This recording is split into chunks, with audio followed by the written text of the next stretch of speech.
Assalamualaikum warahmatullahi wabarakatuh. Perkenalkan, saya Ria Miftahul Janah. Saya merupakan dosen dari jurusan Teknik Sipil pada Fakultas Teknik Universitas Bidar. Pada kesempatan ini, saya ingin menjelaskan terkait salah satu mata kuliah yang saya ampu, yaitu Rekayasa Lalu Lintas. Mata kuliah Rekayasa Lalu Lintas itu sendiri adalah mata kuliah wajib yang dilaksanakan di semester gasal dengan bobot 2 SKS. Untuk deskripsi mata kuliah ini mempelajari tentang ruang lingkup rekayasa lalu lintas, karakteristik komponen utama lalu lintas, kepadatan lalu lintas, kapasitas jalan, pengaturan arus lalu lintas di persimpangan, simpang bersinyal, survei lalu lintas, dan analisis kebutuhan parkir. Selanjutnya, untuk capaian pembelajaran mata kuliah, yaitu mahasiswa mampu menganalisis permasalahan-permasalahan lalu lintas dan menyelesaikannya melalui rekayasa lalu lintas dengan berdiskusi dan koordinasi dalam kelompok, mengerjakan tugas yang diberikan, dan mempresentasikan di depan kelas dengan baik dan bertanggung jawab. Selanjutnya, untuk metode pembelajaran, di sini saya menggunakan active learning, student centered learning, case method, dan team-based project learning. Pada keempat metode pembelajaran yang digunakan, semua berpusat pada mahasiswa. Untuk perkuliahan rekayasa lalu lintas itu sendiri, total pertemuan ada 14 kali pertemuan, ini tidak termasuk UTS dan UAS. Untuk kriteria penilaian, tugas dan kuis yaitu sebesar 10%, ujian tengah semester atau UTS sebesar 20%, ujian akhir semester atau UAS 20%, tugas case method dan atau team based project yaitu sebesar 50%. Selanjutnya, untuk sistem penilaian, di sini ada 3, ada kognitif, afektif, dan psikomotorik. Untuk kognitif, yaitu mahasiswa mampu menjelaskan ruang lingkup rekayasa lalu lintas, karakteristik komponen utama lalu lintas, kepadatan lalu lintas, kapasitas jalan, pengaturan arus lalu lintas di persimpangan, simpang bersinyal, survei lalu lintas, dan analisis kebutuhan parkir. Kemudian untuk penilaian afektif, di sini mahasiswa mampu menginternalisasi nilai, norma, dan etika akademik. Kemudian mahasiswa mampu menunjukkan sikap bertanggung jawab atas pekerjaan atau tugas yang diberikan oleh dosen. Kemudian untuk penilaian psikomotorik, di sini mahasiswa mampu berdiskusi dalam kelompok, melakukan koordinasi dalam kelompok, mampu mempresentasikan tugas yang diberikan, mampu mengerjakan tugas mandiri atau kelompok, dan mampu mengikuti perkuliahan dengan baik. Selanjutnya, marilah kita simak video proses pembelajaran pada mata kuliah rekayasa lalu lintas berikut ini. Selamat menyaksikan. Assalamualaikum warahmatullahi wabarakatuh. Waalaikumsalam warahmatullahi wabarakatuh. Pagi semua. Pagi. Gimana hari ini, sehat semua ya? Alhamdulillah ya. Oke, untuk hari ini, untuk mata kuliah rekayasa lalu lintas ya, kita akan belajar tentang pengaturan arus lalu lintas di persimpangan. Kemudian, untuk kemampuan yang diharapkan di sini mahasiswa mampu menjelaskan pengaturan arus lalu lintas di persimpangan. Kemudian untuk sub pokok bahasan ada pengertian persimpangan, kemudian ada aspek legalitas, ada alih gerak kendaraan dan konflik, pemecahan konflik di simpang, dan yang terakhir nanti ada hierarki pengaturan persimpangan. Oke, kita lanjut yang pertama. Di sini ada pengertian persimpangan. Jadi di sini persimpangan adalah simpul pada jaringan jalan di mana jalan-jalan bertemu dan lintasan kendaraan berpotongan. Lalu lintas pada masing-masing kaki persimpangan menggunakan ruang jalan pada persimpangan secara bersama-sama dengan lalu lintas lainnya. Kemudian persimpangan juga merupakan tempat yang rawan terhadap kecelakaan karena di sini terjadinya konflik antara kendaraan satu dengan kendaraan lainnya maupun antara kendaraan dengan pejalan kaki. Oleh sebab itu, ini merupakan aspek yang sangat penting dalam pengendalian lalu lintas. Selanjutnya, ini ada aspek legalitas yang ingin dipakai. Yang pertama, ada Undang-Undang Nomor 14 Tahun 1992 tentang lalu lintas dan angkutan jalan. Kemudian yang kedua, ada peraturan pemerintah Nomor 43 Tahun 1993 tentang prasarana dan lalu lintas jalan. Kemudian yang ketiga, ada Keputusan Menteri Perhubungan Nomor 62 Tahun 1993 tentang alat pemberi isyarat lalu lintas. Di sini adalah aspek legalitas yang dipakai. Kemudian selanjutnya ya, nah di sini untuk mengawali ya materi ini kita lihat ya, di sini ada suatu kasus ya di suatu persimpangan. Coba bisa kalian lihat dahulu. Kemudian mungkin dari teman-teman semua ada yang mau menganalisis ya apa yang terjadi pada simpang ini. Oke, silakan. Saya Zulfa izin menjawab. Menurut saya, berdasarkan gambar tersebut dapat dilihat bahwa kendaraan itu tidak dapat bergerak. Selain itu, terdapat pejalan kaki yang tidak bisa memiliki akses untuk menyeberang jalan karena tidak adanya zebra cross sebagai penyeberangan.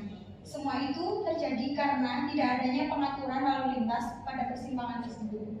Terima kasih. Oke, bagus sekali ya jawabannya. Terima kasih Zulfa. Oke, di sini kita bisa melihat ya, ini ada persimpangan dengan kaki 4 ya, ada 4 kaki persimpangan. Nah, di sini kita bisa melihat bahwa kendaraan hampir tidak dapat bergerak ya, karena tidak adanya pengaturan lalu lintas di persimpangan ini. Contohnya seperti itu ya. Jadi alasannya apa sih? Kenapa harus ada pengaturan lalu lintas? Nah, di sini, jadi kenapa sih pengaturan simpang itu harus diatur ya? Jadi yang pertama karena daerah konflik pergerakan. Nah, di sini diharapkan dengan adanya pengaturan simpang, maka titik konflik atau daerah konflik itu dapat dihilangkan. Kemudian yang kedua yaitu daerah sumber kemacetan.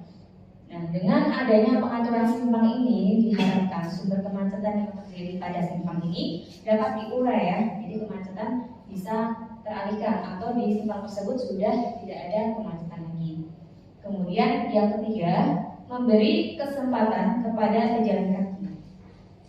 Dengan pengaturan simpang ini diharapkan ya, jadi pejalan kaki itu dapat dengan mudah ya untuk menyeberang karena ada akses menyeberang untuk pejalan kaki, misalkan dikasih zebra cross ataupun rambu khusus pejalan kaki. Kemudian selanjutnya yang keempat ini adalah daerah rawan kecelakaan. Nah, diharapkan dengan adanya pengaturan simpang ini, maka jumlah kecelakaan ini dapat diminimalisir ya. Gitu. Kemudian yang kelima, tundaan atau delay ini. Dengan pengaturan simpang ini diharapkan ini dapat meminimumkan adanya tundaan di simpang tersebut. Selanjutnya kita ke alih gerak kendaraan dan konflik ya. Jadi di sini ada 4 jenis dasar dari alih gerak kendaraan pada suatu persimpangan. Nah, yang pertama itu ada berpencar atau diverging. Kemudian yang kedua ada bergabung atau merging. Kemudian yang ketiga ada berpotongan atau crossing. Kemudian yang keempat ada bersilangan atau weaving. Oke. Nah, di sini kita ilustrasikan ya untuk pergerakan dasar di simpang. Nah, misalkan ini ada suatu simpang 4 ya, persimpangan ya. Nah, di sini kita lihat misalkan yang arah atas ini ada utara, kemudian yang bawah selatan, kemudian yang kanan ada arah timur, yang kiri ada arah barat. Kemudian di sini kita bisa melihat ya titik-titik konflik. Ada yang warna hitam dan ada yang warna putih. Nah, yang warna hitam ini adalah konflik utama. Di mana untuk konflik utama ini adalah konflik antara jalan dengan gerakan lalu lintas yang berjalan lurus dengan jalan-jalan lainnya yang berpotongan, termasuk konflik dengan pejalan kaki. Kita bisa lihat dari gambar ya. Misalkan ada pergerakan kendaraan dari arah selatan ya. Kita lihat dari arah selatan, kemudian dia menuju ke arah utara. Kemudian selanjutnya ada lagi pergerakan kendaraan dari arah timur menuju ke barat. Nah, perpotongan ini, ini adalah masuknya di konflik utama, termasuk ketika melewati zebra cross untuk area pejalan kaki. Nah, ini juga masuk di konflik utamanya yang warna hitam.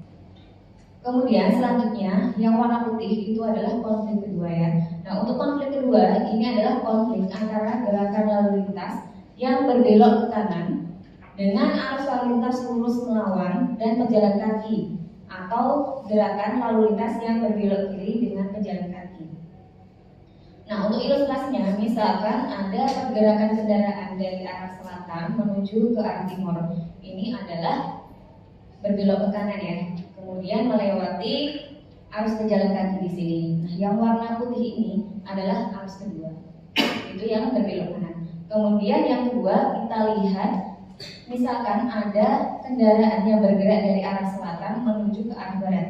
Itu belok kiri ya. Nah, ketika dia melewati arus pejalan kaki, ini adalah konflik keduanya. Nah, seperti itu ya. Ini untuk konflik utama dan konflik kedua. Kemudian selanjutnya ada alih gerak kendaraan pada persimpangan. Nah, yang pertama itu ada diverging ya, atau berpencar. Nah, di sini misalkan ada kendaraan, ada 3 kendaraan ya yang bergerak dari arah barat. Nah, ini. Jadi titik bertemunya itu dari arah barat. Kemudian satu kendaraan itu ada yang berbelok ke kiri atau ke arah utara.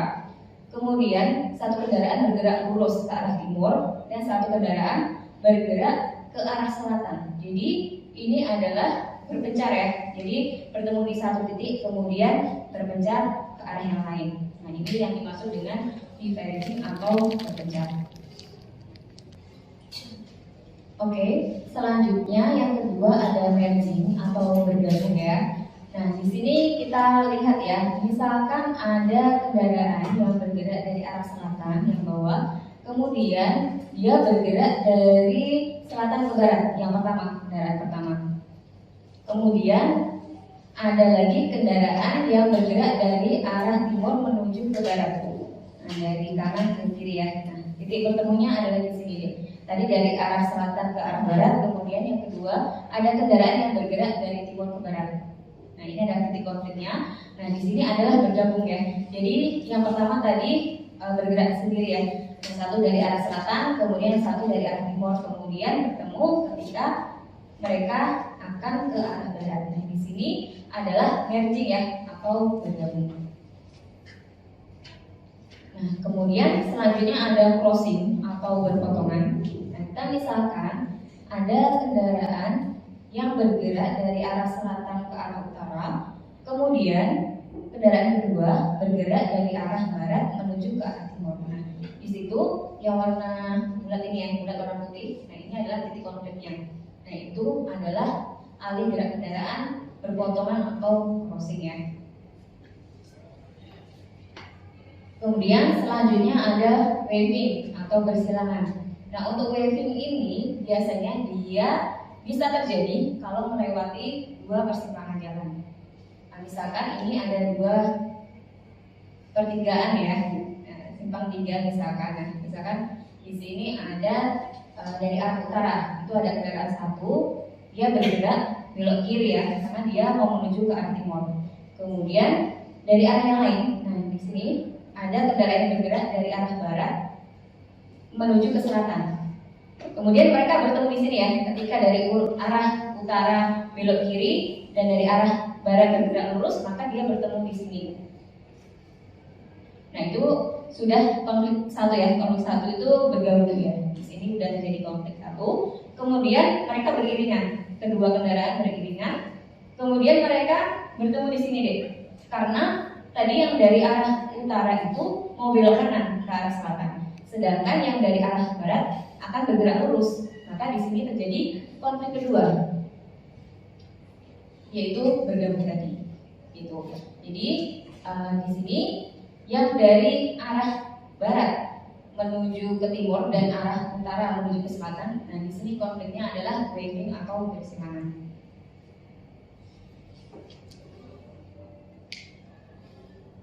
Oke, sampai sini apakah ada pertanyaan dulu? Oke.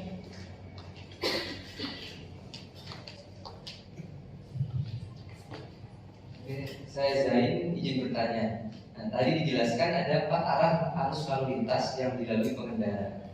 Nah, yang saya ingin tanyakan, dari keempat arus lalu lintas tadi, urutan arus yang paling berbahaya untuk dilalui pengendara itu dari yang mana? Terima kasih.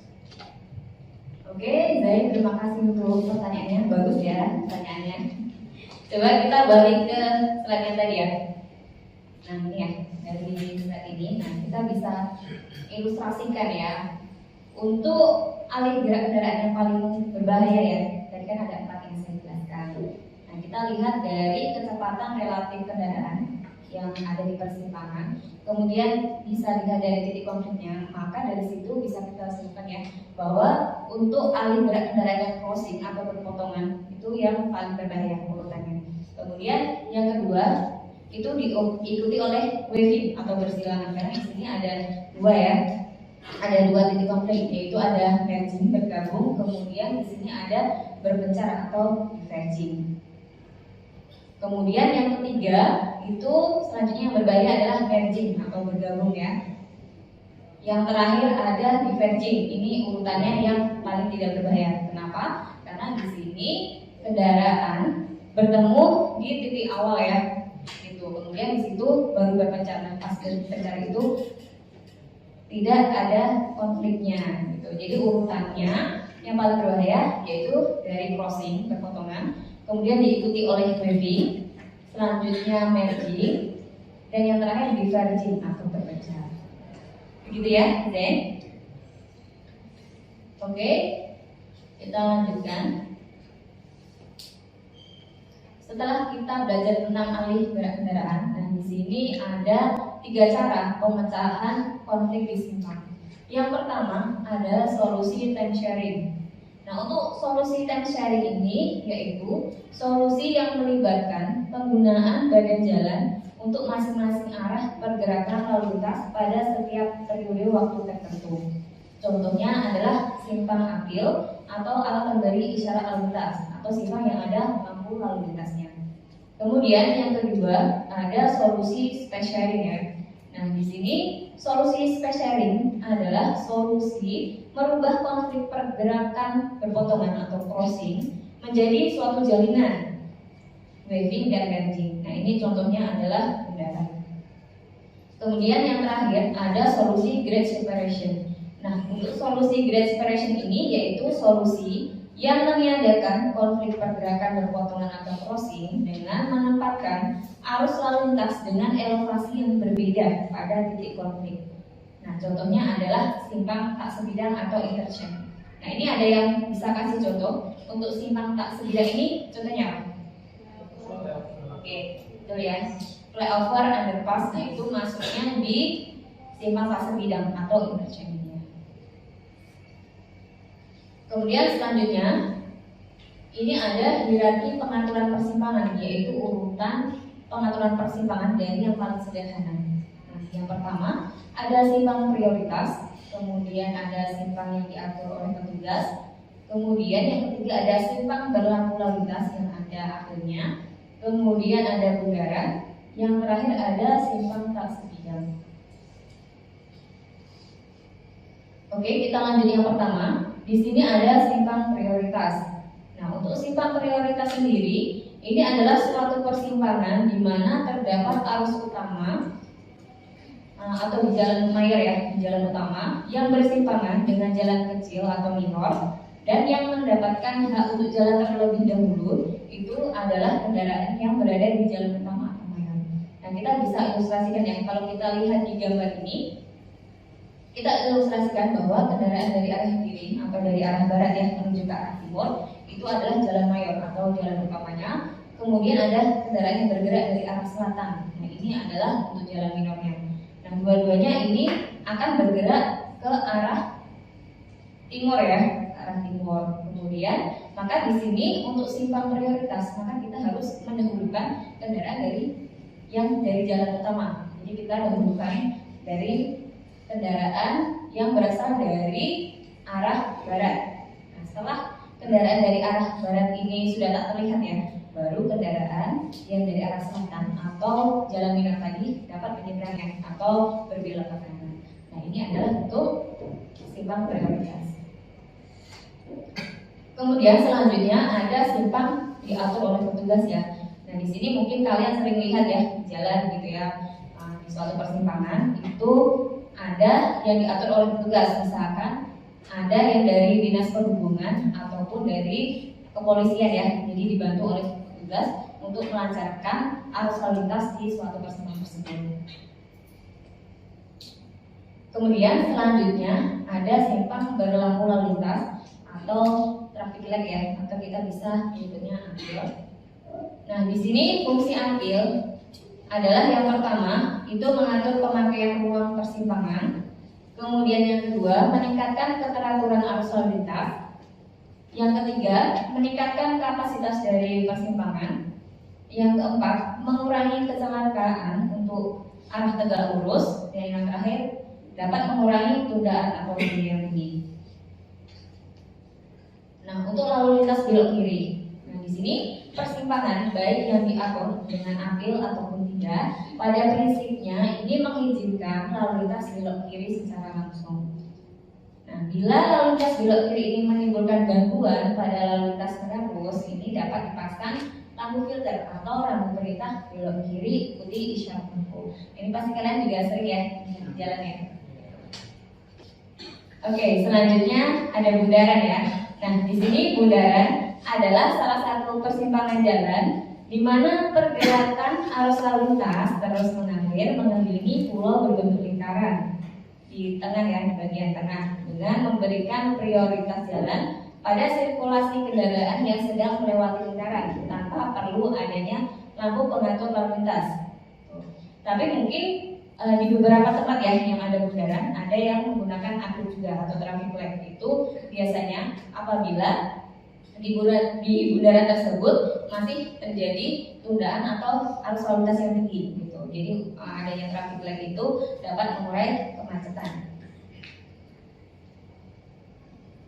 Kemudian selanjutnya ada simpang tak sebidang atau interchange. Nah, di sini persimpangan tidak sebidang adalah pertemuan dua atau lebih ruas jalan di mana satu atau lebih ruas jalan berada di atas dan di bawah ruas jalan yang lain. Tadi sudah kita sebutkan ya.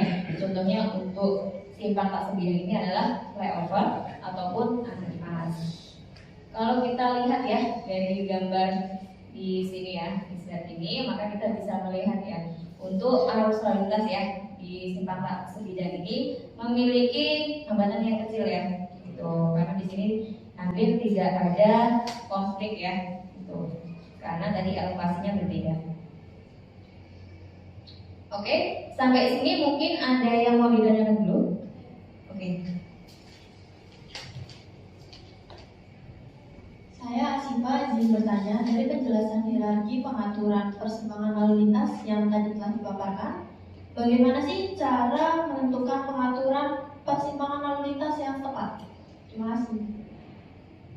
Oke, Asifa, terima kasih atas pertanyaannya, juga bagus sekali. Kita lihat tadi ya untuk hierarki ya pengaturan persimpangan. Bagaimana cara menentukan ya simpang yang baik itu? Nah, kita lihat dulu.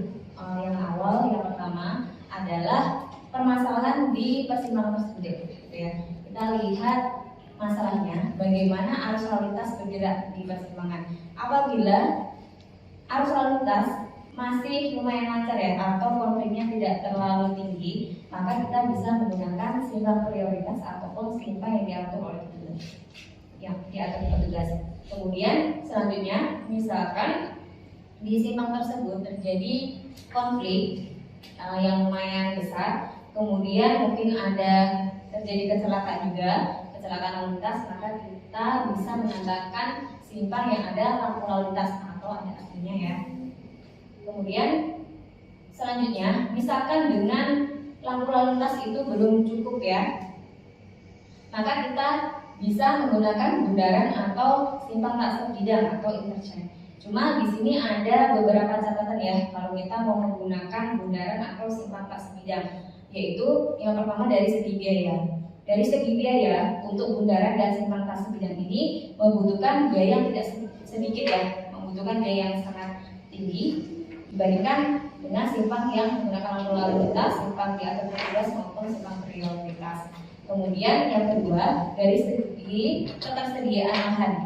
Nah, untuk bundaran dan simpang tas sebidang ini membutuhkan lahan yang cukup luas ya, gitu. Jadi itu saja catatannya untuk bundaran dan simpang tas sebidang. Jadi kita harus tahu permasalahan pada simpang tersebut.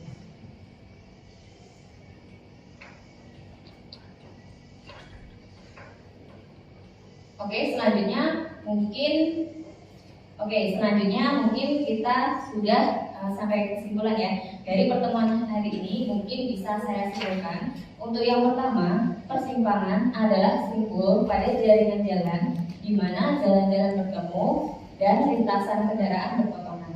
Lalu lintas pada masing-masing kaki persimpangan menggunakan ruang jalan pada persimpangan secara bersama-sama dengan lalu lintas lainnya. Kemudian yang kedua, terdapat 4 jenis dasar dari alih gerak kendaraan pada persimpangan, yaitu yang pertama ada berpencar atau diverging, kemudian yang kedua bergabung atau merging, ketiga berpotongan atau crossing, kemudian yang keempat atau yang terakhir ini ada persilangan atau looping. Kemudian yang ketiga ada cara pemecahan konflik di simpang. Di sini untuk cara pemecahan konflik di simpang ada solusi time sharing, ada solusi space sharing, dan solusi grid separation. Kemudian yang keempat atau yang terakhir ada hierarki pengaturan persimpangan, yaitu ada simpang prioritas, simpang diatur petugas, kemudian ada simpang berlampu lalu lintas, kemudian ada bundaran, dan simpang tak sebidang. Nah, ini adalah kesimpulan untuk pertemuan hari ini. Nah, selanjutnya ini ada tugas ya. Silakan.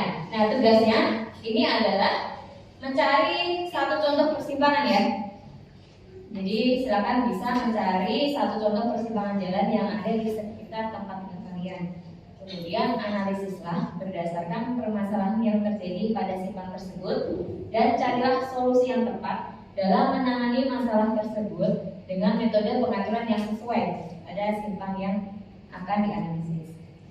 Kemudian nanti tugas dapat dikumpulkan minggu depan di pertemuan selanjutnya. Oke, sampai sini apakah ada yang kurang penjelasan untuk tugasnya? Jadi bertanya untuk penugasannya itu ada kriteria buat persimpangannya nggak? Oke, untuk kriteria tidak ada ya, bebas. Jadi silakan kalian bisa memakai persimpangan yang sering kalian temui di jalan. Nah, itu saja ya untuk pertemuan hari ini. Oke, selanjutnya kita akan bertemu minggu depan untuk materi selanjutnya. Saya tutup kelasnya. Wassalamualaikum warahmatullahi wabarakatuh. Waalaikumsalam warahmatullahi wabarakatuh.